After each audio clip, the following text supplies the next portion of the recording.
Body. Let's go Niners. My name is Jason Aponte.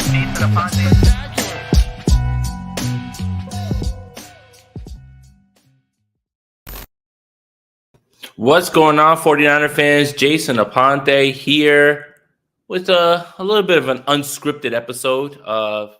If things were working properly, I would be on my way to the Bay to be there for training camp, first practice tomorrow. But unfortunately, that's not what's going on. Flights were changed, things like that. But there's still 49ers news to talk about as vets and rookies report to camp today. What I want you guys to do while you're here, make sure you like this video, subscribe to the channel, hit that notification bell for when we go live. I will be out there tomorrow, but I won't be at the first practice, unfortunately. So I won't be able to tell you what I saw at practice. I'll have to go off of other people's words, but I will be going off the people's words who I trust the most. But today was a bit of a big day. Even if today wasn't the day that practice actually started, Kyle Shanahan, John Lynch held their first press conference together ahead of training camp. And there was some big news there for people that didn't understand what was already going on with this team. I think anybody who was really plugged in with the team already knew Trey Lance was going to be the starter. But there was a small section of 49ers fans or national media or doubters, things like that said, hey, he hasn't named Trey Lance the starter. Jimmy Garoppolo's still here. He's an insurance policy. And I think all of that is to bed now at this point. For the 49er fans who are actually tapped in, follow this team, actually listen to what's being said, you already knew what was happening. And you didn't need a press conference to have that, thrown to you. Now, for anyone who had any sort of rebuttal or felt a certain way, I don't know what else needs to be said.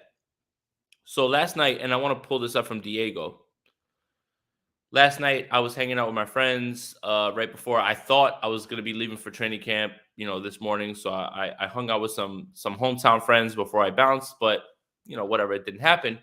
But then the Tim Kawakami podcast, which I implore you guys to go ahead and listen to with Kyle Shanahan. Kyle Shanahan is forthright, and I felt like he was very much calm with what he had to say.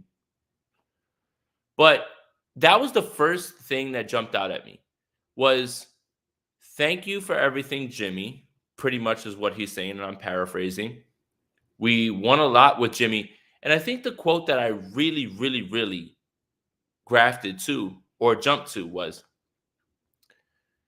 well, Jimmy hadn't played a ton of football in 2019. And we had a defense and a team and playmakers that didn't force Jimmy to be the guy. But then he heaped praise on Jimmy, saying, well, there was the Arizona game, there was the Rams game in 2019 where Jimmy played some of his best football. And then he alluded that to Trey Lance, saying Trey Lance is in a similar situation where we don't know what is going on or how much football he's played. We have faith, just like I had faith in Jimmy Garoppolo, but we have a team that can play defense. We're going to run the ball, put it in the playmakers' hands, and put them in a spot where it's not all on Trey. I thought that was the most telling, honest assessment of everything at that point. I think that was basically what many people who have been on the side of Trey Lance starting or have tried to give context to Jimmy Garoppolo's success as a 49er.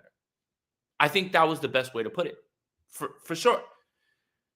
You don't ask him to do too much because you have complementary pieces. But at the same time, you ask a little, and when he needed to, he played well. And I think that that's a wake-up call for many people who are completely on the other side of this Trey Lance, Jimmy Garoppolo discussion in terms of, well, Jimmy did this and he won but Kyle kind of put that to bed a little bit with that, saying we knew we were confident in Jimmy, but we didn't know. And I didn't want to put all of that on Jimmy. And Trey's in a similar position where we're confident, we don't know, but the team around him will put it in a place where he doesn't have to do everything. And that's what seems to be lost about Trey Lance haters and things like that.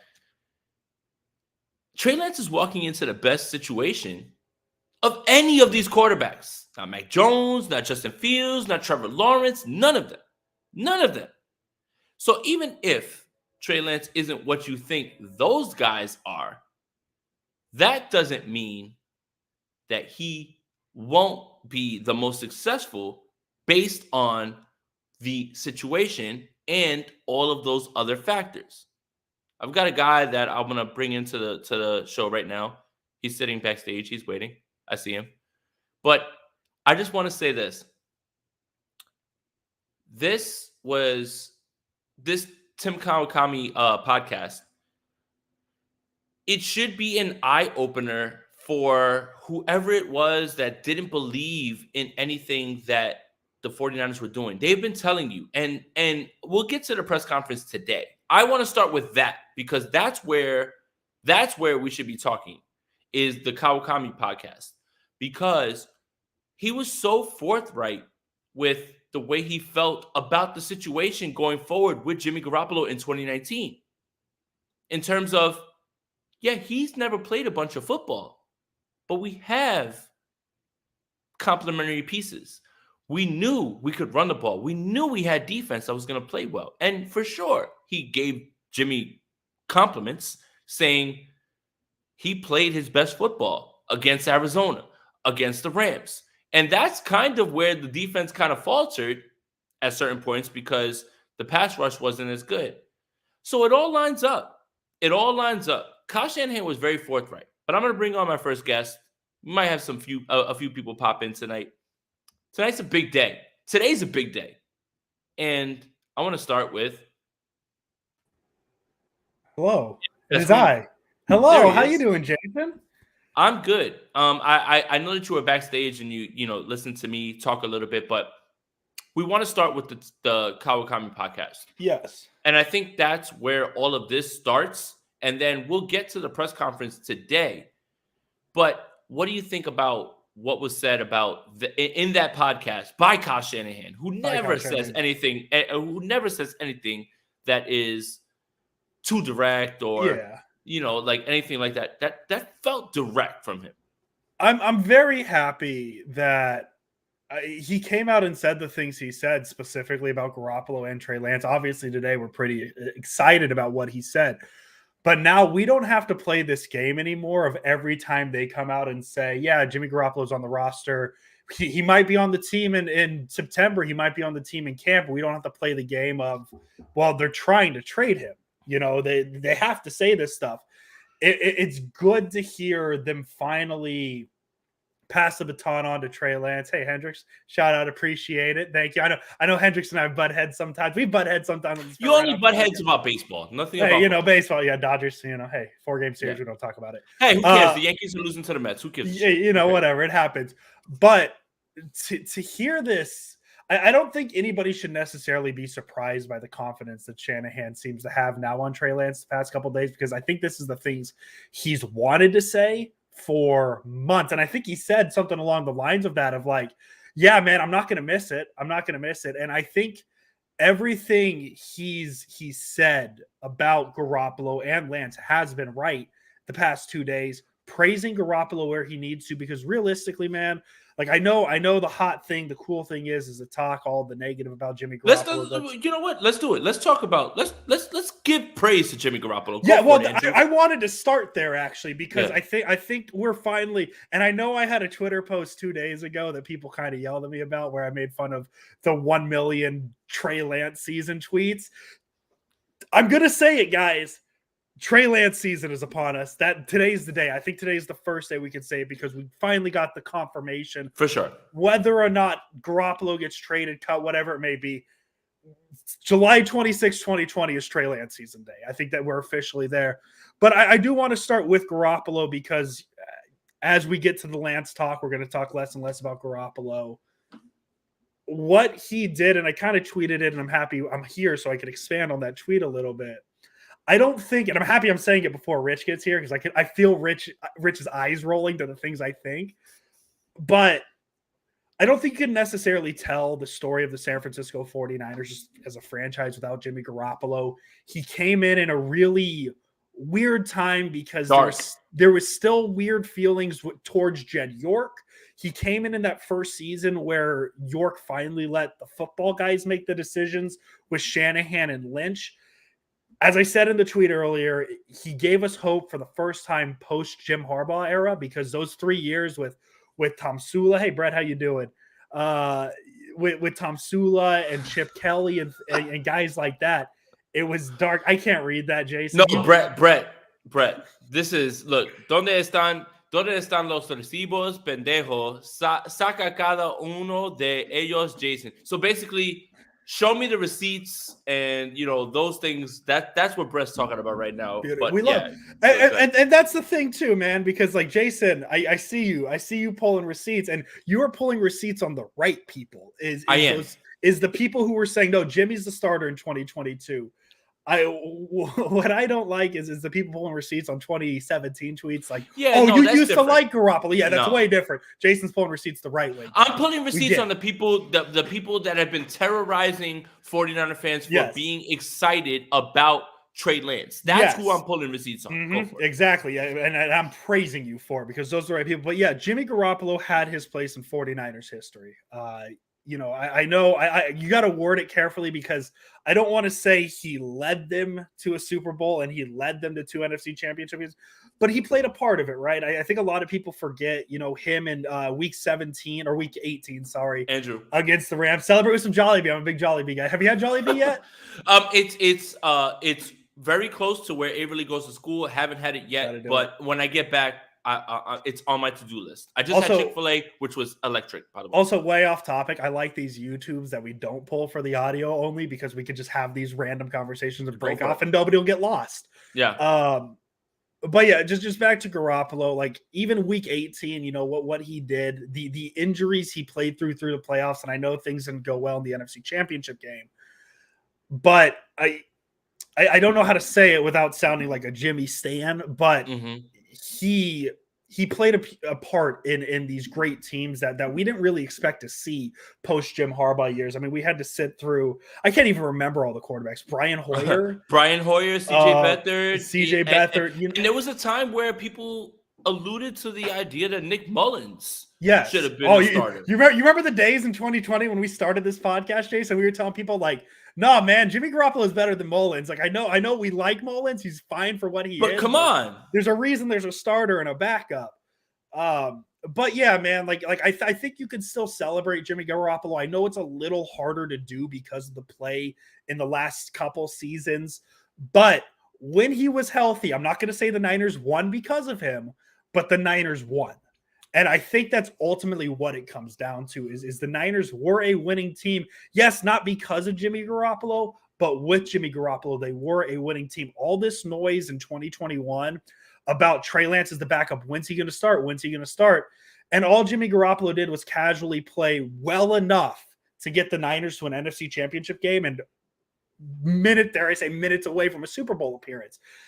So with that being said, and I know it comes off very Jimmy Garoppolo fan of me, I am so goddamn excited for Trey Lance. Yeah. It feels like the Niners hit a ceiling with Jimmy Garoppolo, and that ceiling was pretty high because, as I said, you don't stumble into NFC Championship games. You have to do things right. Now it feels like, and we really don't know where this ceiling is because as I said on the podcast before, we don't know what Trey Lance is yet. And I think that's kind of the exciting part about it. That's exactly the exciting part. But the idea that the ceiling for how good we know this football team is can be higher up than what it was these past I'll call it 2 years because we only really got 2 full years of Jimmy Garoppolo with 19 and 21 to know how high this ceiling can go with a quarterback who can play off schedule, with a quarterback who can move around in the pocket a little bit, with a quarterback who can throw a 40-yard dart to Deebo Samuel and the sideline camera doesn't even lose track of the ball. That's how tight of a clothesline it was on. I saw a tweet somebody say, and I don't think it needs to be said. I think you can appreciate what Jimmy Garoppolo did with the 49ers while also being very excited for what Trey Lance was. And I feel like with Twitter and only getting, 240 characters? That was 240? I forget what it is. And only getting 240 characters, I feel like that line gets blurred and people get very angry when people say pro Jimmy things or anti Trey things. I think today is, I'm not going to say a bittersweet day because it was time. It was time to move on from Jimmy Garoppolo. But man, it was a fun 5 years, and we got to, especially 2017, pretending that the oh my God, the 2018 Niners, they're going to be really, really good with Jimmy Garoppolo, and then seeing what it was in 2019 as a whole, because it did work well. I think 2019 worked better than 2021. I think Garoppolo's play, I mean, I will never, ever forget him outplaying Drew Brees in the Super Bowl. In that was it week 12 game, whatever it was, the 54-50, the George Kittle play. Yeah. So very long way of saying it. Thank you, Jimmy Garoppolo, for being as good of a 49er as you could have been. But it's Trey Lance season, Jason Aponte. Let me get into my look. Let this be the thank you, Jimmy Garoppolo episode. Yes. Right? And I'm sure the Sprint Right Option podcast will have something like that. But this is on my YouTube channel right now. And this is something that, because I'm not on a flight getting to the Bay Area, all that stuff, I want to say thank you, Jimmy Garoppolo, for many things. One, thank you for the memories, right? Because 2019, I don't give a shit how it ended. Like, all right, I do care how it ended. Yes. But that's not all on him.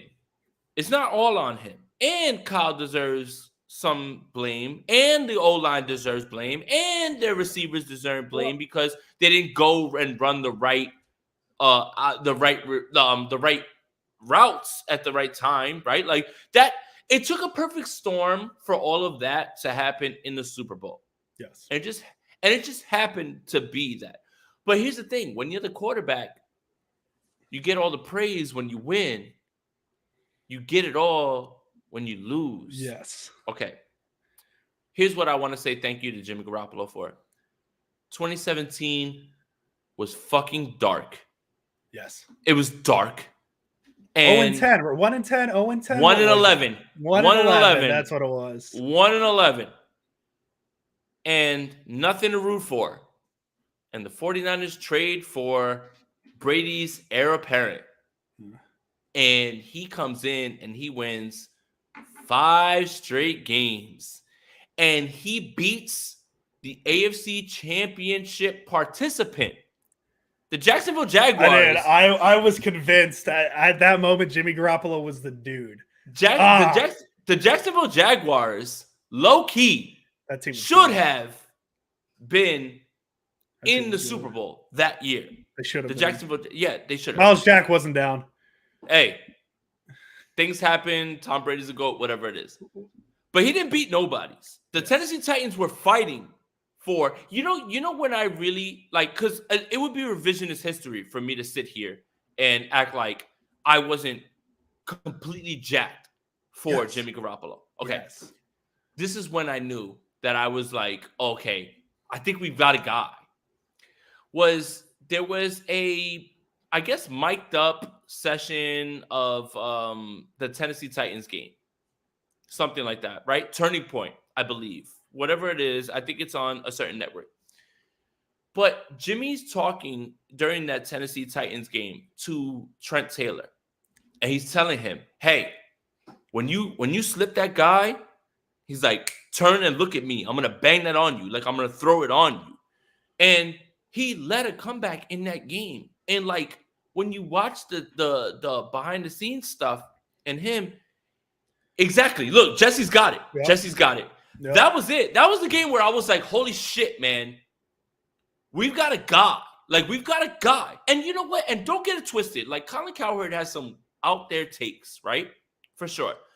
But there is something to the whole quarterback face, quarterback absolutely. guy. Half the allure of him was like, dude, this guy is an attractive dude. Like, we can say that. Yeah. Exactly. So there is something to the whole idea of quarterback face, quarterback guy.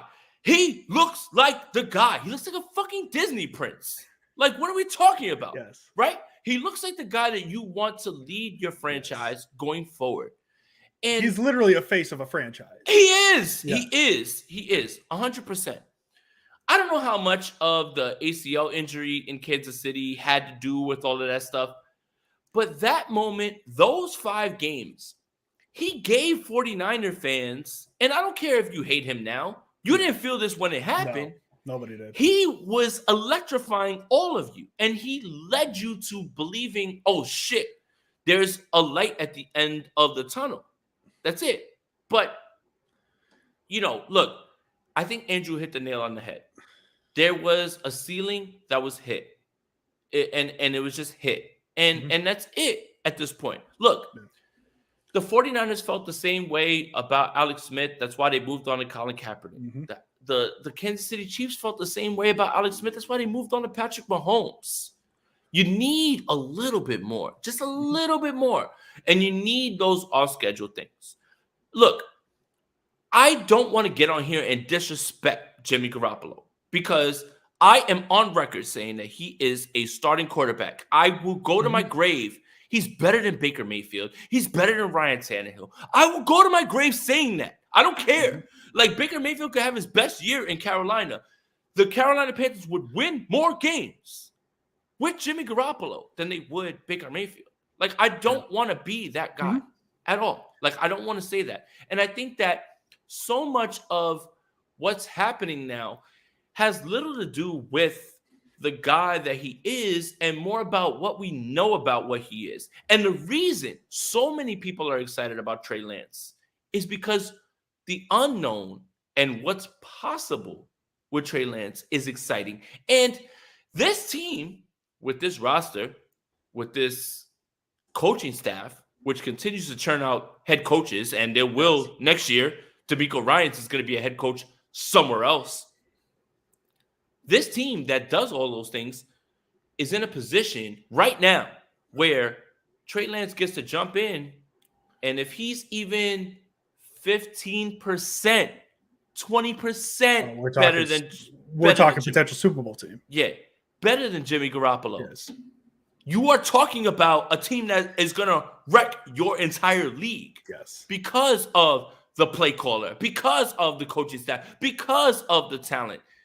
I don't want you to leave this episode with us saying anything bad about Jimmy Garoppolo. Thank you for your time. Yes.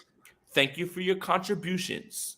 You've done everything that you could, and you are a starter in this league. I want to make sure that I'm completely 100%. Like, of 32 quarterbacks, he's not 32. He's a starter. He's somewhere between 16 and 21, depending on the week. And that's a starter in this league. Thank you for everything, Jimmy Garoppolo. But also, it's time for a little bit more. Just a little bit more. And that's if Trey Lance is even a little bit more. He doesn't have to be like, stop telling me he's Patrick Mahomes. Yes. Stop telling me he's Josh Allen. I don't want to hear that. But if he's a little bit more than Jimmy Garoppolo, just a little bit more, with this roster, with this coaching staff, you have to be excited. Andrew, I'll let you talk. Yeah, and last thing I'll say on the Garoppolo thing, because it's really easy to be when we're inside, because I'm going to say we're post Jimmy Garoppolo era now. So when we were inside the Jimmy Garoppolo era, it was really easy to look at everything with a microscope, right? Obviously, I'm not going to mention the Super Bowl throw because that's obviously the difference between a Super Bowl and not having one. But, you know, certain things that people didn't like about him, looking into the microscope and complaining about, like, it was all fair. But now that we're out of the Jimmy Garoppolo era, my bad, coach. My bad, coach. let's look at it from the macro and talk about Who the hell would have thought that when the San Francisco 49ers were 1-10 in 2017? Well, look, this is a good point from Alex. Real quick. I mean, Yes. before you get into that. No offense, but you don't trade 3 firsts for a little more than Jimmy. No. And this That's is not what we're saying. Yes. That's absolutely fair, Alex. That's All it absolutely fair. takes is for him to be a Right. little more than And Jimmy. and that's what I'm talking about. And that's what I'm talking about in terms of how this team will succeed. Is Trey Lance, even if you feel like, oh, well, you didn't trade 3 firsts for him to just be a little bit better than Jimmy, but all it takes for them to win a Super Bowl is just a little bit better. Yes. Than Jimmy. We're And if he's what you think, Mahomes, Watson, Allen, God help the league. God help you all. God help everybody. Yes. So I hear you on that. I'm not trying to talk crazy to you, and I do appreciate your point. I'm just saying, if he's this much better, they win a Super Bowl. If he's that much better, God help all of you, everyone. They're going to win multiple Super Bowls. That's what I mean. Yes, exactly. Like the hope is obviously he's closer to those names, right? Yeah. But like I guess the comparison I was going to say is all we need him to be is like a Derek Carr, like in terms of step up from Garoppolo, right? Like that's what we're saying. I'm not saying Carr's better than Garoppolo. Yeah, that's what I'm saying. That's my point I'm making. And the coach, thank you for the donation. I'll let you read it. All right. So I'll read it real quick. Jason, why do you keep putting the just better than Jimmy narrative? We didn't move for marginal success. The Super Bowl will come if we focus on the kid. Patience, bro, please. Hey, look, again, I'll reiterate my point to Alex's thing. I hear you, coach. Thank you for the donation, by the way. Appreciate you 100%. I hear you, man. You move on you swing for the fences when you move up like that far, right? I think I'm just trying to temper everybody's expectations because if he is even just a little bit better, you're going to win one Super Bowl. Yes. But if he is what you think he is when you move up for that, then you've got a dynasty and you've got a team that can't be stopped because of the coaching staff, because of the core. So, coach, I hear you, man. Like, I don't want you to I'm not trying to downplay or downplay Trey in any way at all that stuff. Like, none of that, but I just want to say that the reason that I'm so hopeful for Trey, even though he hasn't played football in a long time, is he just needs to be this much better than him, and they'll win as many games as they did with Jimmy. And there's many people that just want to say, well, if Trey doesn't get them to the NFC Championship right away, oh my God, dude, what? Why is that the expectation immediately? Look, I was on Eric Crocker's morning show yesterday. He brought up a point about watching Josh Allen in his first 1 or 2 years, and then I went back and I said, you know what? I want to watch. And he was absolutely right. Josh Allen's played some of the worst football I've ever seen a quarterback ever play. Ever.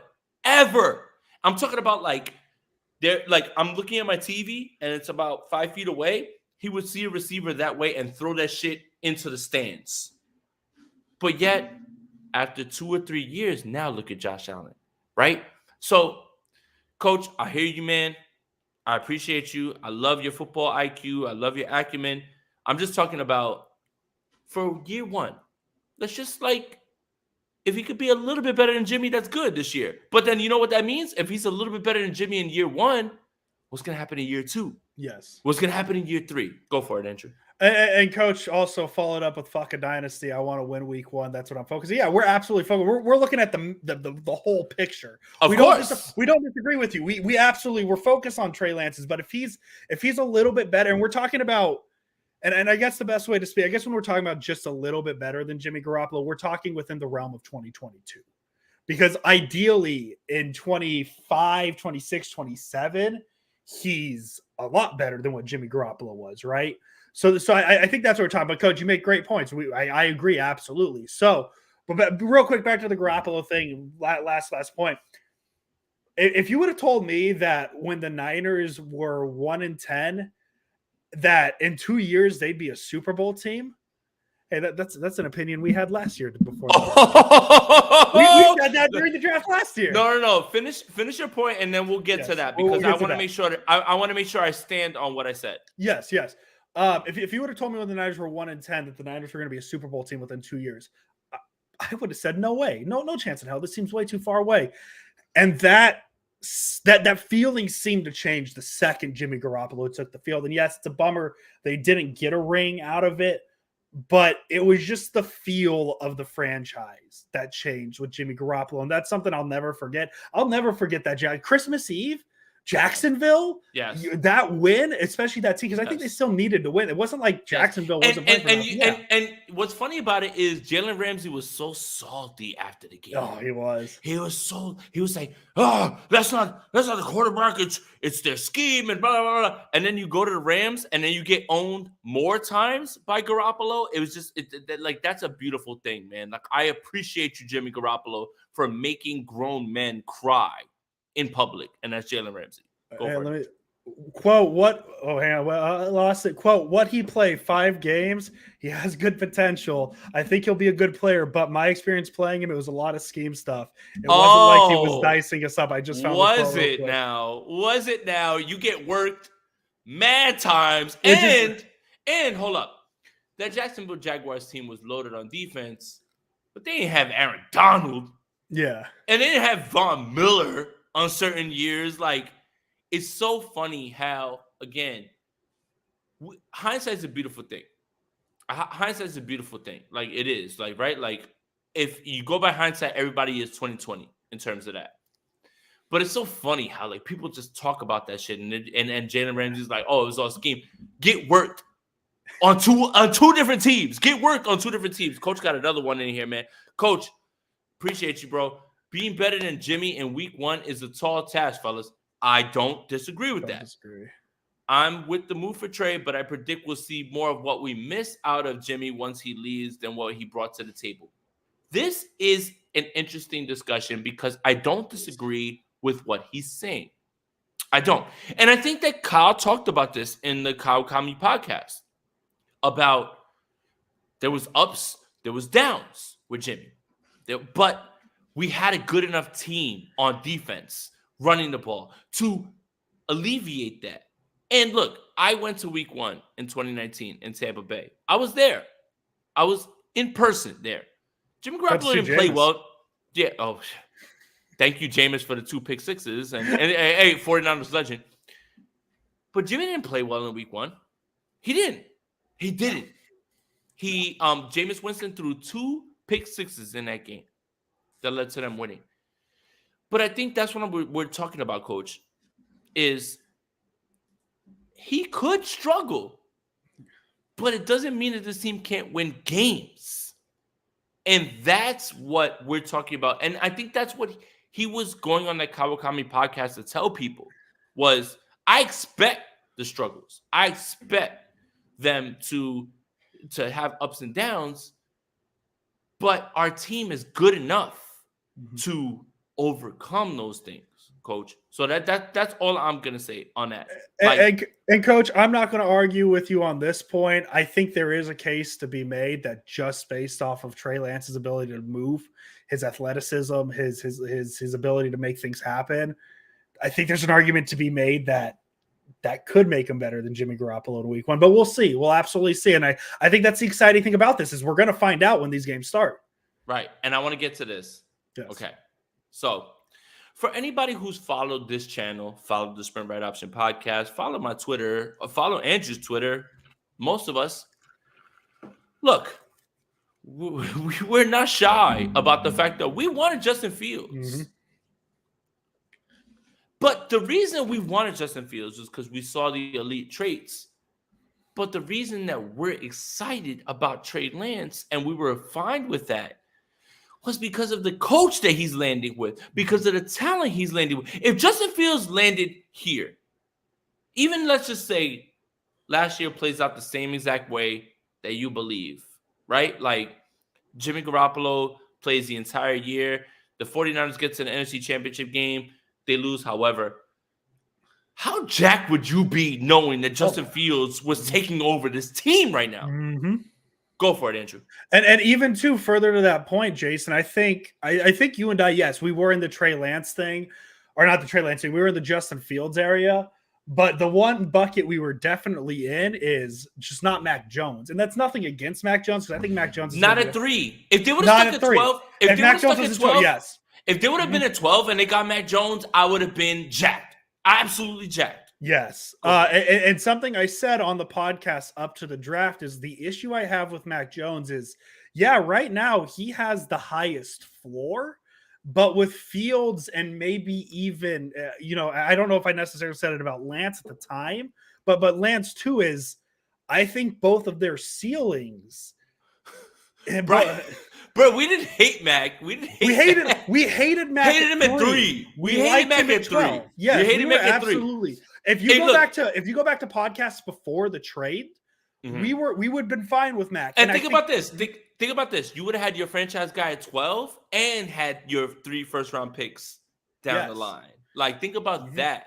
That is, if you want to build your roster that way, cool. But don't move to 3 and tell me that Mac Jones is the move. Yes. Yeah, no, because you could have had Mac Jones at 12. At 12. You absolutely could have Mac Jones at 12. Or you might have had to jump someone else because someone else would have. But you wouldn't have to move to 3 for Mac. No.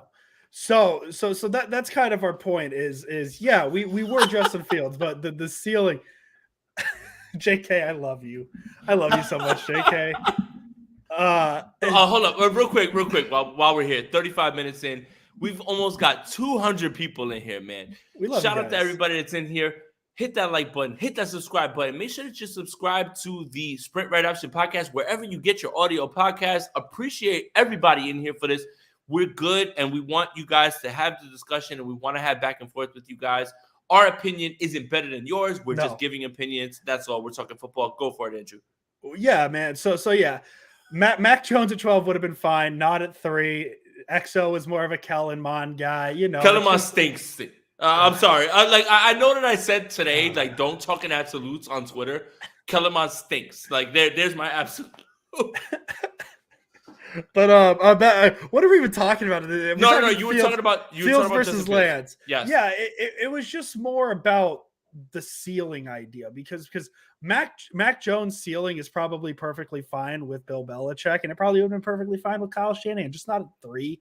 And knowing the quarterbacks that were available, because I mean, I'll even admit it that I was in on Zach Wilson, but when the idea of maybe the Jets, the Jets, Zach Wilson's on the Jets, maybe the Jets take Justin Fields, because I mean there was a decent consensus up into the day. Kyle, can Trey Lance be the quarterback in the NFL like Andrew's beard? That would be elite? Yeah, I guess so. I got to clean it. I got a wedding. I got to clean it up a little bit. And coach, I made fun of Grant. Who was the other one? Kyle Trask? I was just like, dude, Kellen Mond. I was like, he's stiff as a board, dude. Like, I don't get it at all. Like, trust me, I gave it to Grant. I promise you. Go for it. Was the other one Kyle Trask? Kyle Trask stinks. Was that the other one? Like, that was just the me. No, that wasn't his guy. That was some guy. Not Grant. Not Grant's guy. That's not who I'm saying. I'm just wasn't there like a few names that people were really high on that like nobody really cared about. But all right. At the same time, while we're making fun of those takes, I think it highlights how much the draft process and your evaluation is a crapshoot in a certain way. Right? In a certain way, you could look at a guy and be like, he's never going to succeed in the league. And then he ends up being fucking Tom Brady. Yeah. Or you could look at a guy and say, he's got all the tools. And that guy ends up being Ryan Leaf. It's that's what makes all of this beautiful. I think that's why football is the most beautiful sport. One, you'll never learn everything about the game ever because there's so many innovations. And two, the evaluation process and how I look at you look at that player is the debate that'll forever go. And then situation matters, right? Like Justin Fields, right? We all wanted Justin Fields. But Justin Fields is in a situation where, Jesus Christ, man, Byron Pringle and Dante Pettis and like these are the guys that you want aside from Darnell. Darnell Mooney's a stud, by the way. But like, come on, man, like help this man out, man. And it's like how much of like what is around him, and this is why so many people are so excited about Trey Lance. I think 49ers Twitter peaked in the 2 months between the trade and the draft last year. Yes. So outside of like the Mac Jones noise, because that got a little redundant, getting everybody's different takes on quarterbacks and all that stuff was so fun. I mean, there was probably people out there that had Andrew Pasquini on their top 3 quarterback board last year, you know, and things Pasquini in the draft at 3, man. Like I feel like the 49ers fumbled just because his receivers can't catch, that doesn't mean that his I felt so bad. I felt so bad for him. I'm like, Jason, why you look so tired, man? I'm feeling good. And Jason's like, I'm running the routes, man. Andrew, I'm fucking old, man. That's why. Well, you're running. The most I was doing was dropping back 5 yards and throwing balls. I'm old, man. That's why. Look, hey, man. Hey, we're gonna be in the same city on Saturday too, man. Hey, can't wait to see you. Can't wait. At the same time, look, this is why so many 49er fans are excited about Trey Lance. Is because coach, talent, situation, it matters. It all matters. The reason that anybody that is trying to push Mac Jones in front of you right now, that had nothing to do with Josh McDaniels and Bill Belichick being his coach and knowing what he was good at and putting him in good spots. And also, you know, Cam didn't want to get the shots. So they were just like, all right, well, this is like super easy now. Let's get him out of here. Like, you have to start to understand those things. And when we talk about ceiling, floor, you're not going to know what any of these quarterbacks are until 3 years. Yeah. If you're doing your actual due diligence the right way, due diligence, 49ers like favorite cliche. Look, Trevor Lawrence was fucking terrible last year. I don't know if I've exceeded how many times I can drop the F word on my channel. He was terrible last year. He was terrible. But when you look at the reports, everybody's like, well, he'll be fine. Like Doug Peterson's there like now. Like he's going to be fine. But why? Because he's been the golden child since he started? Okay. Zach Wilson had the lowest completion percentage of all qualifying quarterbacks in the NFL. But yet, he'll be okay. They're moving forward the right way. Mac was very good last year. Yes. But he stumbled all the way through the end of the season. And he was god awful in that playoff game against the Bills. Washed them and ran home with that game. But Mac Jones is going to be fine. Even Justin Fields, who we love. Matt Nagy was his coach. Oh, they're going to move a little bit. But Trey Lance is done. He's cooked. With 2 games. He had one day where his arm was a little sore, so it's arm fatigue, right, Jason? With 2 games, you know, like 2 games, like Trey Lance is cooked. Mm-hmm. Like, come on, man. Like, if you don't see the discrepancy in the way that people are evaluating these quarterbacks, I can't help you. Yeah. Again, that's it, man. Like, I just don't understand how people can say things with their whole chest and sit there and then go back and talk crazy about a guy who is every single pundit would say, you can go to the Patriots and Bill Belichick's the GOAT. Yeah. You can go wherever you want. Everybody wants to play for Kyle fucking Shanahan. Everybody wants to play for Kyle Shanahan. Everyone. Yes. And now the guy that is there is now the guy that you're labeling automatically as a bust. Makes no sense. The league is copycatting that coach. But Trey Lance is a bust because you saw him in 2 games and half of a game. It makes no sense. And that's where we push back on the Lance stuff. Yeah, because I just don't know how people can see what Kyle Shanahan has done with Jimmy Garoppolo the last 3 years, and what I mean, even 2019 2020, they weren't horrible with Mullins. They weren't horrible with Beathard. They just weren't great. Look, he won games with Mullins. Not only did he win games, they were competitive with those games. CJ Beathard ended the Cardinals season in 2020. Kyle Shanahan in 2018 walked into Lambeau Field in the swaggiest outfit I have ever seen a head coach in NFL history wear, with CJ Beathard as his quarterback. And it took, I think, the final drive for the Packers to beat CJ Beathard in a second-year Kyle Shanahan. And we're questioning Trey Lance? The black Shanahan with the black jacket, and CJ Beathard hit Marquise Goodwin down the field for a bomb that nobody else hit. Look, 45 minutes in, we're having a ton of fun right here, man. 200 people in the chat. We love Make sure you like this video, subscribe to the channel, hit that notification bell. Appreciate all of y'all for tapping in, and make sure that you get your comments in, and we're gonna have a back and forth, man. I have a flight at 7 a.m. my time, so I can get over there. I'm gonna miss first day of practice. That's fine. I am gonna rely on Jordan Elliott, Brad Graham, KP, many guys that are gonna be there. I won't be there, but I will be there Thursday. So this is a good discussion to have. Andrew, you bring up a great point. You bring up a great point when you talk about who he's won games with, right? Right? Kyle Shanahan made you believe that Nick Mullins should be a starter. I don't want to talk crazy about Jimmy Garoppolo. Wild days. I don't want to talk crazy about Jimmy Garoppolo. But there's not a coach out there that will get more out of Jimmy Garoppolo than Kyle Shanahan. No. Than Kyle Shanahan, right?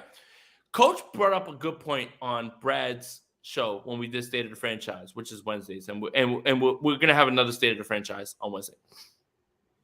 He asked me, where does Jimmy Garoppolo go and he is going to succeed? And the only 3 names I could come up with were Andy Reid, Hall of Famer, Sean McVay, Super Bowl winner, Matt LaFleur, guy who's won 39 games in like 3 years. Isn't it funny that every time I equate what's going on with Jimmy Garoppolo, I have to attach him to the best offensive minds? And I think that's what the league thinks of Jimmy Garoppolo, unfortunately, going forward. So when you want to look back at his time with the Patriots and you say, well, he won a bunch of games with the Patriots, Josh McDaniels. When he came over here, Kyle Shanahan. Where is he going to go that is going to get the most out of Jimmy Garoppolo? Right. Here we go. To be, coach says, to be specific, where can Jimmy go and have the same success? He can't. That's the short answer. That's the short answer, is he can't. But those guys that I named are the only ones that could get him anywhere near that sort of success. Andy Reid did it with Alex Smith. Tyreek Hill wasn't just a deep guy and they're like they never got him the ball. No, he got the ball. They got him the ball. But Andy Reid knew where we hit our ceiling. We've got to move on. Sean McVay with Jared Goff won a ton of games and he went to a Super Bowl. But you hit your ceiling. I need more. I need Matthew Stafford. I need a little bit more. Again, that's so look, I get it, guys. You didn't move up to number 3 for a little bit more.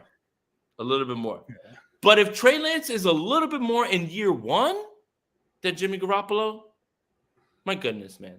Because the growth continues from there. Yes. It's not like he won't hit his ceiling in year 1. Go for it, Andrew. Yeah, I mean, I guess you mentioned the Rams upgrading their quarterback, and obviously this is an apple-to-apple comparison because Matthew Stafford's already proven and in his prime. But look what a lot more got the Rams, right? Jared Goff is a lot more, and we're not going to get a lot. We might not get. I don't know what the future is. Maybe we will get a lot more from Trey Lance in 2022. But if we go just based off of what you can expect from second-year quarterbacks or essentially a rookie quarterback, a little bit more might be enough for this team. And as coach is saying, we don't know if we could even ask for a little bit more. Let's just hope for the progression from him. I'm very excited to see what it is. But as we talked about earlier, man, that ceiling. that ceiling was reached and it was time for them. And coach is making a good point as well. This is a good one. Ooh, Mike Tomlin's a good one. That's a good one, man. That's a I mean, good Mike Tomlin won 8 games with fucking Duck Hodges. And we'll see what it looks like, because I think obviously I'm not comparing Mitch Trubisky to Jimmy Garoppolo, but Mitch Trubisky has a little bit of that allure around him because of Matt Nagy. He was decent in his rookie year, good enough to help the Bears get to the playoffs, and regressed very hard. But there's a lot of people that really liked him in Buffalo last year and liked what they saw, and maybe Tomlin is going to give him that next step. So yeah, I think Tomlin's another guy who maybe could do it, but we'll actually get a chance to see what that looks like, because Tomlin's going to have Trubisky. Let me say this also. I was at the NFL Combine in Indianapolis, and not only myself, Jordan, Brad, we were all there, and they talked to people. Mitchell Trubisky was on the tip of like all of these like front office dudes' tongues. Like, we didn't even have to bring him up for people to say, yeah, we believe that he's going to actually be good. So Jordan actually spoke to Leslie Frazier, who was the Bills defensive coordinator. And he said, and Jordan's like Mitchell Trubisky, it's more like a meme at this point, more than it is like actual like football analysis. But he asked him, and Leslie Frazier said, you're going to get the last laugh on Mitchell Trubisky. So again, I'm not telling you that you should feel this way or that way about Mitchell Trubisky. What I'm saying is the league has a high opinion of Mitchell Trubisky, and the league has a certain opinion on certain players that doesn't necessarily align with how you feel. And look, again, here's the one point I want to make before I pass it again to Andrew. When people tell me, well, the coaching staff likes this guy, and they get it wrong all the fucking time. Yeah. A lot. And so don't tell me that just because they like that guy over that guy, that doesn't mean it's the right thing. That's why guys get fired. That's why coaching staffs get revamped. So don't tell me that because the offensive coordinator, the coach, likes that guy, we should fall in line and just say, hey, he said it, we like it. That's why you get fired, because you got it wrong. And there's many people that have like stamped their flag on certain players, and you get it wrong and you get fired. That's my point more than anything. Yes. It's like, look, man, again, I don't want to talk down on people that have a more informed opinion of me, guys who have played in this game, guys who have coached in this league down the line, but don't act like they don't get it wrong ever. And that's my point. Go for it. Yeah, and Coach got another donation. We could hit that as well. Yo, Coach, we love you. Chill out. Thank you, but chill out, man. Like money's hard to come by, man. I looked at gas the other day. Like I got a half a tank for $30, man. Like you put in a bunch, man. I appreciate you 100%. But like, you know, like if you want your comment read, like just throw your comment in there, man. You don't gotta throw us. We good. Yeah, man, we're good. Yeah. Biggest fear is we look completely different with Trey, but ultimately we made a lateral move. We cannot get distracted by the differences of Jimmy versus Trey. Trey must be evaluated separately. Yeah, that's absolutely fair. Like listen, Coach, these comparisons, at least in terms of, and I'm going to call it this podcast because it's Jason and Andrew Sprint Right After Podcast. If you haven't subscribed, go do that now. But from the two of us, these comparisons are going to stop by week one. I don't know if they'll stop by week one of the preseason. We'll have a good week to talk about it because that's what the story is. But the second Garoppolo is off this roster and we're actually talking about games, I don't know where a Jimmy Garoppolo comparison is going to come in. I'm sure there's a lot of people, and I'm sure there's going to be people that are in this chat right now that the second Trey Lance throws an interception, Coach, we love you. My bad, Coach. No. Hey, man, no, but I love the back and forth, man. Like more than anything. The second Trey Lance throws an interception, you're going to get those people who says, well, Jimmy makes that throw. Jimmy makes that play. And you can't do that. I think above Coach's donation here, 49ers Shaolin Style X has a good point. It's a win if at the end of the year, Lance shows improvement. It's two above coach's most recent donation. Oh man, Shaolin Style X, man. What we talking about? Staten Island, Wu-Tang Clan? Let's go, my boy. All right, my bad. I'll go for it. It's a win if at the end of the year Lance shows improvement and the first round pick that who they traded to, the Eagles, the Dolphins, whoever it is in the 20 to 32 range. It's not about Super Bowl or bust. I think this is the absolute right take to have because I think it'll be way too easy and dare I say lazy that let's say the Niners are a wild card team next year and they lose in the wild card round to say you say that's not a successful season. Yeah, I don't think you can say that's not a successful season because you look at 2021 and say Jimmy Garoppolo. If you can say that Trey Lance in the wild card game in this hypothetical season is a better quarterback than he was in week 1 of 2022, yeah, that loss is going to suck. It'll be depressed hours on the Sprint Right Option podcast. But yes, this is a successful season because we need to keep this in mind that, yes, this is a Super Bowl built roster. And yes, this is a very good team. And yes, they have a top 5 head coach in the NFL right now. And yes, they have a top 5 defensive coordinator in the NFL right now who's probably going to be a head coach after top this 2 season. And he ain't number 2. That's it. Let's get hot. Top 2 and he ain't number 2. Hi, Vic Fangio. We're talking about a quarterback who's 22 years old, who we need to see progression from. So yeah, if the Niners make the playoffs, but they don't win a game in the playoffs, but we can for sure say Trey Lance is a better quarterback. Watch out for 2023. Yeah. Watch out for 2024. Watch out for the years beyond. Because if Lance is better week 18 than week 1, I'm okay with it. Obviously, I would like wins. I would like a playoff appearance.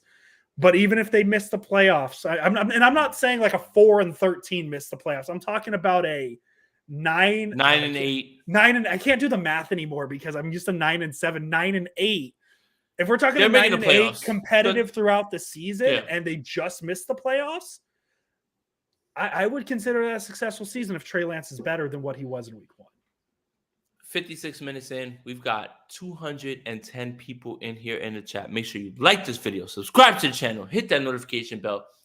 And I don't think that there's any way that you can put a win-loss record on what goes on with Trey Lance to dictate a successful season. And I will say this. The NFC is the weaker conference of the AFC. All right, so look, the AFC has the Bills, the Ravens, the Browns, the Chiefs, and the entire AFC West. The entire AFC West. There could be 4 teams in the AFC West that make the playoffs. In the NFC, Dallas, Green Bay, Tampa Bay. Russell Wilson doesn't play for the Seahawks anymore. Kyler Murray, they had to put it in his contract that you can't play video games and you have to watch film for 4 hours. Look, and the Rams are the Super Bowl champs. Yes. So the Rams, the Cowboys, the Bucks, the Packers. Those are your kind of division winners or like kind of how you feel. But there's like how many playoff spots? There's 7. So the Rams make the playoffs, the Niners make the playoffs, the Saints make the Bucks make the playoffs, the Cowboys make the playoffs. Then what? So I mean, if we want to talk about, I mean, just out of those teams that you list, okay, I'm going to list the teams you didn't. So I'm going to go through these teams. Are the San Francisco 49ers better than? Go for it. The Cardinals. Better. Falcons. Better. Panthers. Better. Bears. Better. Lions. Better. Vikings. Better. Saints. Better. Giants. I know that hurts you to say that with the Jameis. Go for it. Go for it. Giants. Better. Eagles. Better. Seahawks. Better. Commanders. Better. So with that exercise we just did, it's like if the Niners play their ball, whether Trey Lance is better than Garoppolo or the same as Garoppolo or whatever it may be, you'd like to think that this team is making the playoffs almost because the NFC has gotten that much weaker as a whole. That's the thing, is the 49ers don't necessarily have to win 10 games. I mean, they got in last year with 10. Yeah. Right? Hi, Marketing Pro. Nice to see you, man. And thank you for. Hey, we appreciate Marketing Pro every time you're here. No. And congratulations on your Super Bowl. But just, I'm just talking about week 18. But this is where the 49ers are at this point. Like, you have not that much to clear. Think about the AFC. Right? Bengals went to the Super Bowl. They're in the playoffs. Chiefs, Broncos, Raiders, Chargers, Bills. Lamar Jackson is still alive, contrary to whatever it is that people say. And let's just say Deshaun Watson's probably going to get 4 games, 6 games. And they're like, the AFC is absolutely loaded. There's going to be good AFC teams that don't make the playoffs. Not because they're not good, but because there's only a certain amount of spots. In the NFC, I don't think that you feel the same exact way. No, not at all. Okay, so again, for the people that are just joining, we have almost 230 people in here for an hour, and I'm going to keep it rolling. Hit that like button, hit that subscribe button, hit that notification bell. Appreciate you guys for tapping in. I understand your hesitation to, hey, the 49ers have traded 3 first-round picks for a guy who's just a little bit better than Jimmy. But then when I remind you that this talent on this team had Tom Compton starting at right tackle, and there were certain guys that were injured, like Elijah Mitchell wasn't supposed to start immediately. When you start to think about the coach, the talent, if Trey Lance is in his first year a little bit better, oh yeah, the 49ers are just the same tough out as they are with Jimmy Garoppolo. That's all. That's all I want to say. And even too, like the 3 first-round pick thing, right? Like that's what a lot of people have, and I'm trying to pull it up really quick. Of who do you know off the top of your head who the pick was with the Niners pick? In what? The Niners pick in this draft. The one they traded for Lance. Do you know off the top of your head who it was? I don't. Try and find it. It wouldn't have been a high pick. It wouldn't have been a high pick. Let's see if I can find it really quick. That doesn't tell me who the pick history was. Let's see. It would have been the Dolphins. I believe they have that pick. George Carl. Look. Hendricks got it. There we go. Thank you, George Carl. God, that's I've never been able to say Karlaftis. Karlaftis. Like, would the Niners have taken him? Maybe, I don't know. But who would you rather have as of right now? And obviously, But this picture isn't fully painted yet, obviously, right? That's what I'm saying, Andrew. Yeah. It's the same people would tell you that, oh, you need picks, let's get picks. But then those same people will tell you the draft's a crapshoot. And then when that player that they pick doesn't work out, well, it's just a crapshoot. Again, if you know something about somebody and you think that something is going to happen with them, to quote the Rams GM, fuck them picks. Yes. Like, what are we talking about at this point? You think the Rams care about what picks they have? You know why the Rams are successful? Real quick, and this is for you, Marketing Pro.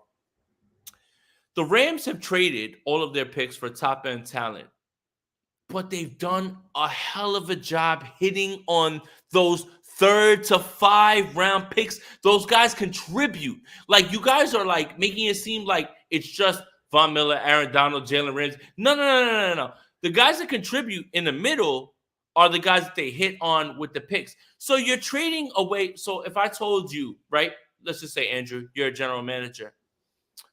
I'm going to trade you a first-round pick, but I know I'm going to get Aaron Donald out of it. Or Jalen. I know I'm going to get Jalen Ramsey out of it. Yes. Right? Yes, every single time. Yeah. Instead of what you project in the first round, give me what I know in Jalen Ramsey. That's it. All right. So, Marketing Pro, that's the nicest thing I'm ever going to say ever about the Rams while you're in here. We appreciate you, bro, and you're, like, helping, but, like, no. We're done here. Anti-Rams podcast there. That's it. Completely anti-Rams podcast. Take that stance right now. Yes. 49ers are anti-Rams here. So here it is. 29 New England Patriots from the Kansas City Chiefs via San Francisco, via Miami, Cole Strange. Okay. And that I wanted Cole Strange. That, I wanted Cole Strange. But didn't we want Cole Strange in like the third round? That was so. Look, Sean McVay even made a joke in the. He was like, we were looking at Cole Strange, and then he was like, we found out that he got taken in the first round, and we were like, what the hell? Dude, honestly, man, I think that back to Marketing Pro real quick. I think that's the number one reason why I want the Niners to win a Super Bowl. So we have the possibility of a kind of lit Kyle Shanahan and John Lynch doing a press conference. After you have a top 5 quarterback locked up, then treat it like a crapshoot. Beside that, go all in on top 5 at the moment. Yeah. It's so many teams that have that position locked up are just good with doing whatever they want to do.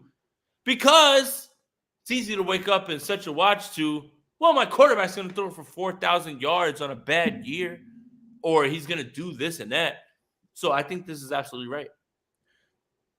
Yeah, I mean, the Niners have taken a risk. Yes, Hold up. They have. Mr. Buck Station, the Rams are going to bust soon. I don't give a shit if they bust soon. They won a Super Bowl. Yeah, and who gives a shit if they bust in 2 or 3 years? They won a bowl. Like, you know how hard it is? Your team won a bowl, and they lost to the Rams, and the Rams won a bowl, and you're sitting here telling me, trying to say, well, in 2 or 3 years, they're going to be mad. Who gives a shit? You know how many franchises would trade a championship for 2 or 3 years down the line where, hey, you know what, man, we don't have enough money to pay you guys? You mean that is the wildest argument I've heard in this entire time here. Dare I say, like the Buccaneers? They're going to have 3-4 years of Tom Brady. They got a ring out of it. So are you going to say that it was worth it? Absolutely. I can't believe that I'm defending the Rams on this. Marketing Pro, I am not on your side. Go to hell. I'm not on your side, Marketing Pro. We've yelled at Marketing Pro so many times, and today's the day. Right. Like, look, we're on his team. Look at Coach. Says the guy whose team fucking sold the farm for a chip. Your quarterback's 87 years old. This man said, wait, in 2 or 3 years, the bill is coming. They won a Super Bowl. Who gives a shit? And listen, Jason might be a little angry at the Buccaneers today. I'm not going to name the name why. He might be a little angry. Oh, God. I am very mad at the Bucs. You just signed my favorite player in the history of the... Oh, my God. I'm very mad. But, yes, go for it, Andrew. Yeah, man. Like I don't think Marketing Pro cares about what the Rams look like. Do you think... All right, look. Let's just say this, right? It's funny how things work out, right? In 2019, if the 49ers finished that Super Bowl, do you understand what the narrative is? Let's talk about it. Let's talk about it real quick. The narrative is Jimmy, all he does is fucking win. And Patrick Mahomes couldn't close it out. Yeah. You see how quickly those few 4 minutes like changed in that way? And let me say this.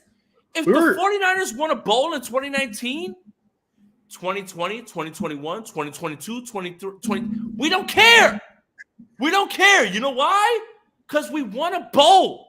What are you talking about, dog? It's narratives. It's narratives. And there was a few minutes away from a narrative being that Patrick Mahomes couldn't finish the job, but Jimmy Garoppolo is the winner that you traded for from the Patriots, but yet you're sitting here telling me that the Rams should be upset that they traded away Jared Goff, got a quarterback that was actually better and won a bowl, but yet, in 2-3 years, they might not be able to pay everybody.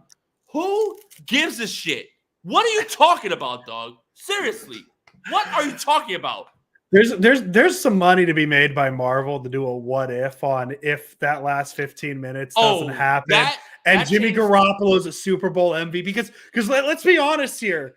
Jimmy Garoppolo, for the first 45 minutes of that Super Bowl, is probably Super Bowl MVP. Yes. And he didn't have a particularly great game. If he makes one more throw in that game, if he makes one more throw in that game, Bill Belichick is looked at as the guy who got carried by Tom Brady, and Jimmy Garoppolo is the guy that you thought you were trading for.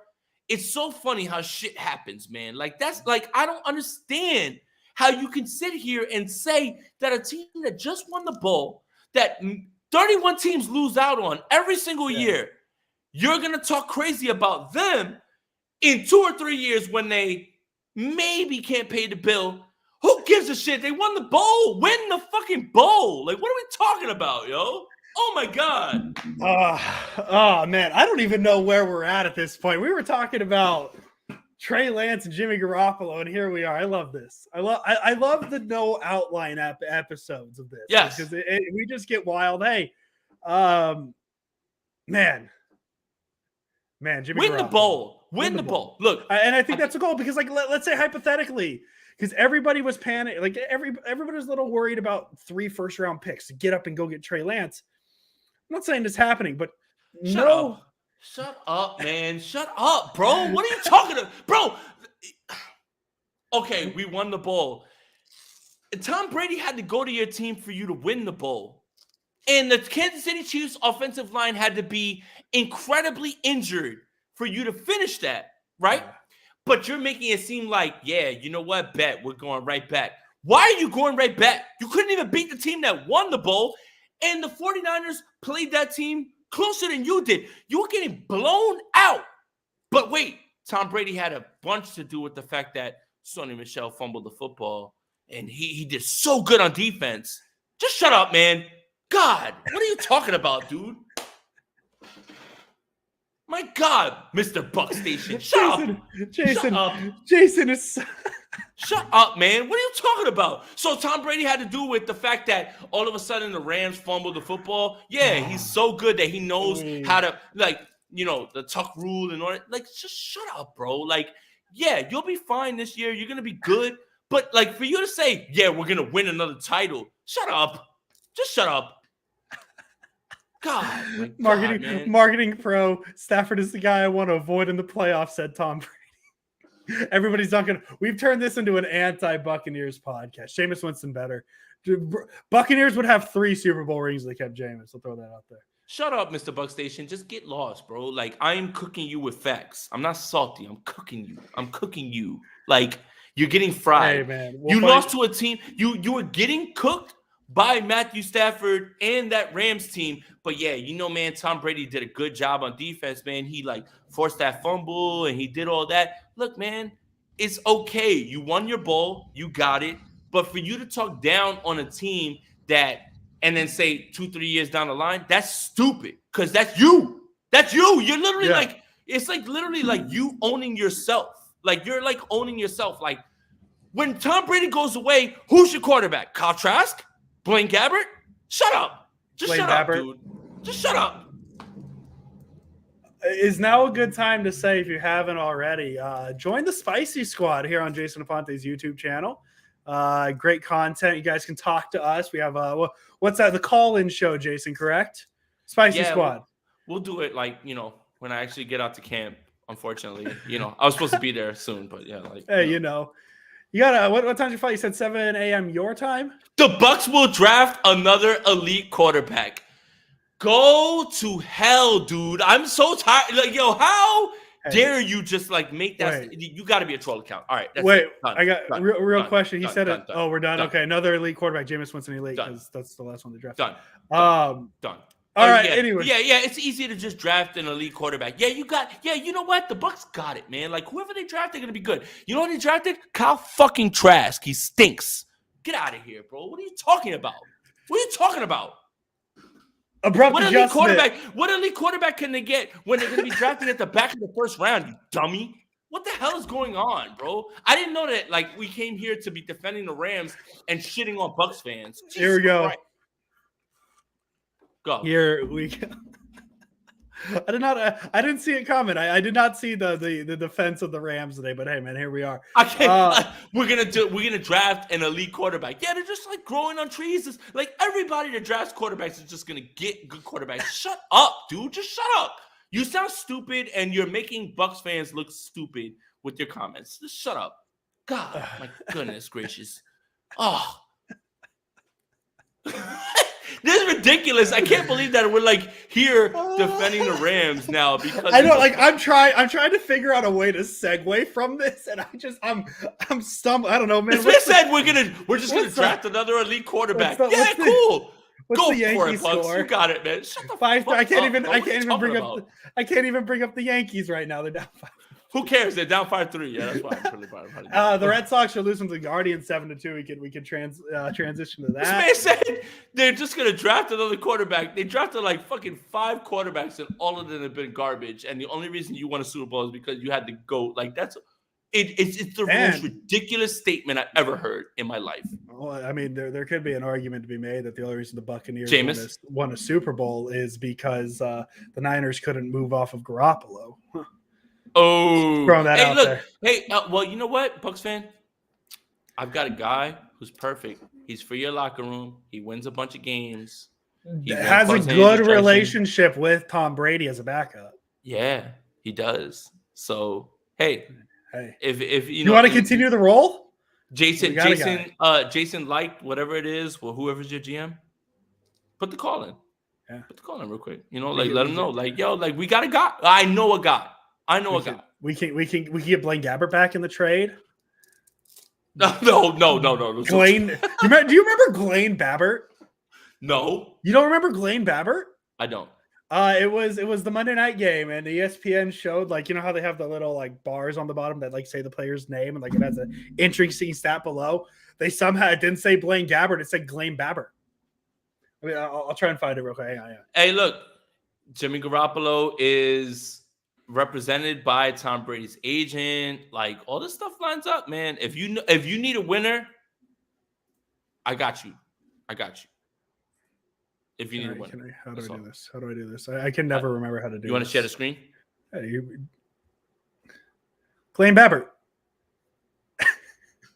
What the hell, man? It's Blaine Gabbert. But the Bucs will draft. They'll draft a guy, an elite guy. I don't know how we got away from 49ers talk. Anyways, but, you want to talk 49ers? Look. All right, hour 15 in here. 220 people in here. You're obviously here because I've been yelling and cursing this entire time. Shout out to you guys. Make sure you hit that like button, hit that subscribe button, hit that notification bell so you know when we go live. Sprint Right Option will be back as soon as I get to training camp, whenever that is. I was supposed to be there tomorrow. Won't be there. I'll be there for the second practice. I think, again, I want to reiterate, thank you, Jimmy Garoppolo, for everything. Yes. Thank you for your time. Thank you for your contributions. Thank you for the good memories. But it's time. It's time to make this move. And let's get to this donation. Arturo, the other thing that I took away from the press conference was how Kyle and Brunskill will be playing at center. If so, who's the right guard? Did you hear that? Because I didn't get to hear. I did not, but I'll look into it. Let me look into it. Go for it. I mean, he could have mentioned that like he has the flexibility to do it because like he said that in the past. Daniel Brunskill. We're just gonna do a light Google here, see if we can find something. Well, the only reason I would be against Daniel Brunskill doing that is because I would love for him to have another season just taking right guard reps. Go for it. Per Matt Barrow's tweet, Shanahan said Brunskill would get reps this summer at both center and right guard, and that was today. Wow. So there you go. So I don't know, but who's the right guard then? If we're gonna go full tin hat conspiracy theory, who's the right guard? Oh, that scares the shit out of me, man. That really scares me. Let's get to BNA's and I'll see you Thursday at practice as well too, man. Make sure you say hi. I'll be the tall, skinny guy who looks better than John B, by the way. BNA. Just wanted to say that. Sims, Johnson, Freeman, Trask, and Winston. We just drafted. Well, we'll just draft an elite quarterback. You got it. Well, one of those are elite. You got it. Oh, well, one of those is not like the other. Yes, basically. Look, Jason wants to reiterate, shut up, Bucs fan. Yeah, I don't know, man. I don't know how this is like how this got into this discussion, but I'm gonna turn off my cam and mic real quick. Give me a second. No, you're good. My question is, look, a lot of what is said about Daniel Brunskill is a little bit overstated in terms of how you evaluate him and where he was drafted. He wasn't drafted by the 49ers. He was found from the USFL. And Daniel Brunskill has done the best he could from that. And Kyle Shanahan has gotten a ton of value from Daniel Brunskill.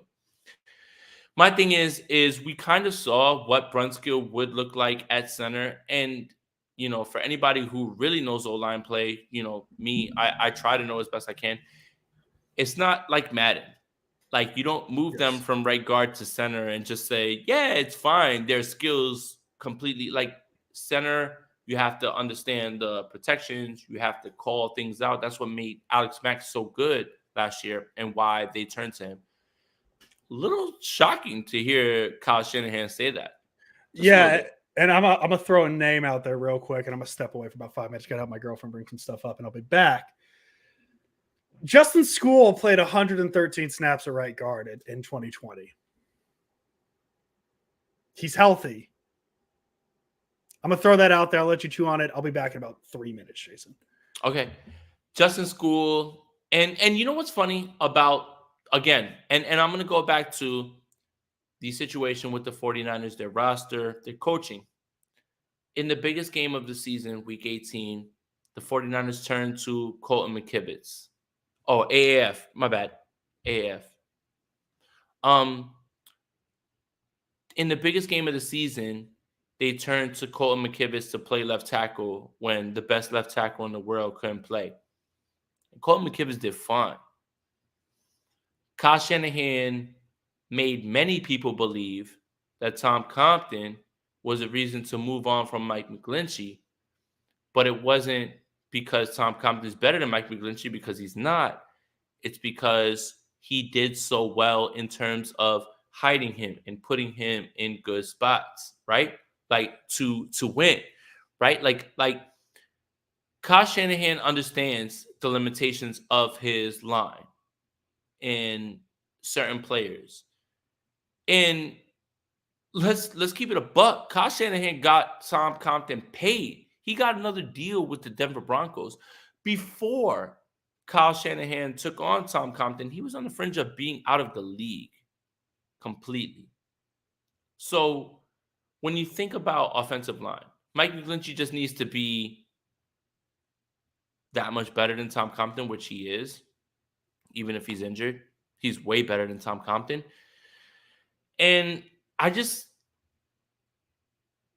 going to push back on this. While I've sat here and told you that I believe in Kyle Shanahan and what he and his vision, I'm going to push back on this a little bit.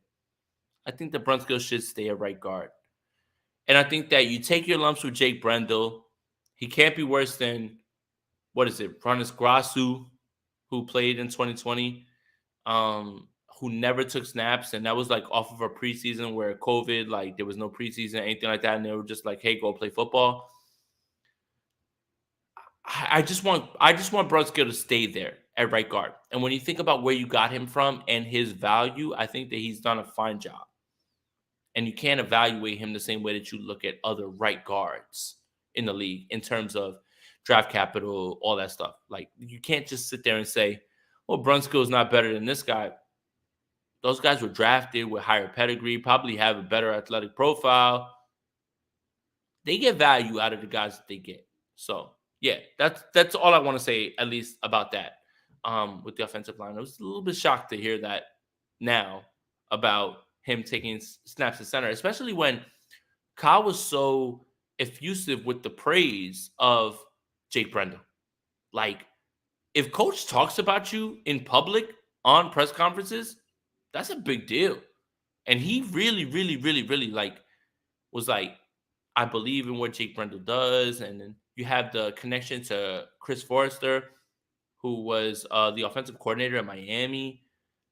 All of that stuff. And then the last part that I think a lot of people are forgetting is the second team, Jake Brendel worked with Trey Lance. So they have rapport in terms of understanding each other's tendencies and hiking the ball, all those things. So it's a little bit shocking to hear that. So let's see. Yo, Jason, where you from in Jersey? There ain't too many of us out here. I'm north of New Jersey. Hoboken, Jersey City, like that area. Like that's where I've been like my entire time. So 49ers Dynasty says, Jason, what is your record prediction this year? I say at least 10, 11 wins. 10 feels good. 10 feels good. When you think about the schedule, right? They do play the AFC West, which is like a gauntlet at this point. So that means they get the Chiefs, the Broncos, the Raiders, the Chargers. That's going to be tough. But when you look at the division, you probably split with the Rams. If you're the team that I think you are, you win 2 against the Seahawks. And then you might be able to split with the Cardinals. But at the same time, the Cardinals are who they are. And if you run into them in the right month, you're good. Like Cliff Kingsbury is like that guy. So it's a little bit different when it comes to that. Andrew's back finally. It's a little bit different when it comes to that. Record prediction, I say he says 10, 11 wins. When I'm starting to break down our division, it's you. If you're the team you think you are, you beat the Seahawks twice. The Rams, you probably split because it's hard to just say, hey, we're just going to keep sweeping them. That's like, it's impossible to say that. And then the Cardinals, depends on what month you run into them, Andrew. What would you say? Yeah, so I've already broken this out and doing an exact science. I've gotten this down, crunched the numbers a lot. I had it, I think 11 in perfect world, obviously, because I think there's obviously a lot of variables, injuries, all that stuff. But if we're living in a perfect world, I'm sitting at that 11 win area. And I think if you break it down, you go 4-2 against the NFC West. I think that's very doable, right? I think there's 2 teams there that aren't as good as the others. If you can take care of the business with those 2 teams and win 4 games within the division, you're there. The AFC West 2-2, that's a very tough division to play in. There's 6 wins. You have the NFC South, where if you go 3-1, maybe the 1 loss against the Buccaneers, because that's the best team in the division, you're at 9 wins there. So then it leaves you with, I believe, the random team, the Dolphins. You could beat the Dolphins. You could beat the Washington Commanders. And I think that's all 18 games off the top of my head. Oh, and you could beat the Bears. So there's your 11, 12 win area right there. So there's my very, very inexact science. Obviously, as I said, there's variables, things change, injuries, all that fun stuff. But if everything stays perfect and the Niners play the game that I know they can play, and just eyeballing the schedule, I'm at that 11, 12 win area. And that doesn't seem like an overstatement. That doesn't seem like something that's overly optimistic. I think that if you just look at rosters and barring health, clearly, Yes. right? Like, if Nate Sudfeld rolls into town, you don't feel nearly as confident a little as different. you do Trey Lance. Right? And like, obviously, if we're including like the fluctuation of a normal season, like maybe that bumps it down to 9, 10 wins. But perfect world, 11, 12. I love this. This is a good one. Rams 67% chance to win Super Bowl again, according to the experts. I should have been 100% according to my marketing pro analysis. Where can I subscribe? Where can I subscribe? Here's the question. It is not fitted, actually. This is a 47 brand. It's just got the cool little. I've got the red one. Strap back. Yeah, my hair's all messy, and I'm gonna have to figure that out, but that's okay. Yeah, 47 brand. That's where majority of my hats come from. I'm gonna take my headset off so I can fix this mess now. Yeah, 47 doesn't promote this channel or podcast, but we do promote them by just wearing this stuff. So I will say this. About an hour and a half. Shout out to everybody that's in here. 200 people in here right now at this point. Real quick, Philip asked, Jason, are you going to any games this year? I've got the home opener kind of circled, but I'll explain this. Like I said on Croc Show, I feel like sometimes when I go to the games, my content suffers because when I'm home, I'm able to do all week my 5-day shows, things like that, pregame, postgame, all that stuff. So, yeah, I love being in the stadium, but at the same time, I love talking with you guys at the end of games, before games, having rival fans in those chats and things like that. So I'll say the home opener for now. I will say the one game, well, there's 2 games that I'm really kind of looking at where I'm like penciling in, not pen or marker because that's permanent. Carolina and Atlanta. Because at least Carolina, I could drive to. If I wanted to, I could drive there. Atlanta, I kind of just want to go to Atlanta because it seems like a fun town to party in, and I just haven't been to. But yeah, see, there you go. See, if you're talking about the NC game, that's the one that I'm kind of like trying to talk my wife into. Like, I'm just like, maybe we should just drive down there. We find a babysitter. You and I can go. So yeah. Yeah, it's hard. I feel much better about my content and the way that I'm able to present my content when I'm home and I'm able to do my research, watch the team the entire week. But like traveling is like hard, in terms of all of that. So Andrew, are you coming back? Yeah, I'm still here. Just turning my camera off for a second. My plan is, in terms of games, right now I have penciled in is the Dolphins game. Best friend out here, he's a big Dolphins fan. We were planning to go to the famous Brian Allen game in 2020 until that whole COVID thing happened, so we didn't get to do that. Unfortunately, the schedule makers kind of screwed me because the week before was the other game I had circled, which is the Nolans Saints. I like the quarterback there a little bit. So I don't know if I'm going to be able to go to back-to-back games, but I'm hoping for at least the Dolphins game, bare minimum Dolphins game, which would be my second Niner game I've ever been to in my life. There you go. And the first game that I've ever been to at Levi Stadium, 49ers home game, was that stupid home opener where the 49ers lost to the Packers. Andrew Pasquini, thank you for joining me for such a long time and being gracious with your time. This was an off the cuff episode. I was supposed to be on a plane headed towards the West Coast. That's obviously not happening. I'm gonna have to get to bed soon because I'm gonna have to get up pretty soon so I can get to the airport so I can make it to miss the first practice but be there for that. Andrew, thank you for joining me, man. And I love the discussion, man. And you are such a beautiful man. I can't wait to see you on Saturday. I'm so excited. We're gonna see each other Saturday. We're gonna have a good time. We're gonna be at practice. I honestly, man, practice is gonna be fun. Practice is gonna be exciting.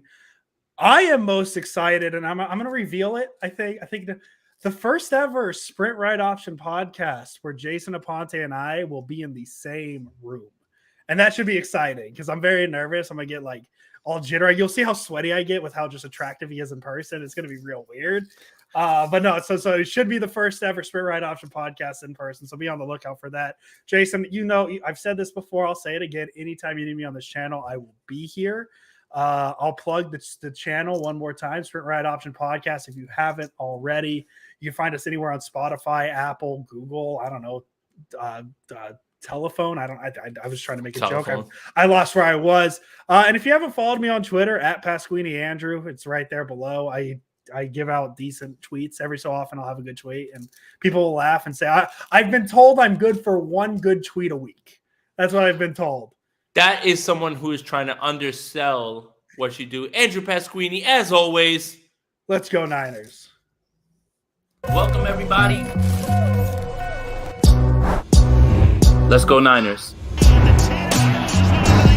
My name is Jason Aponte.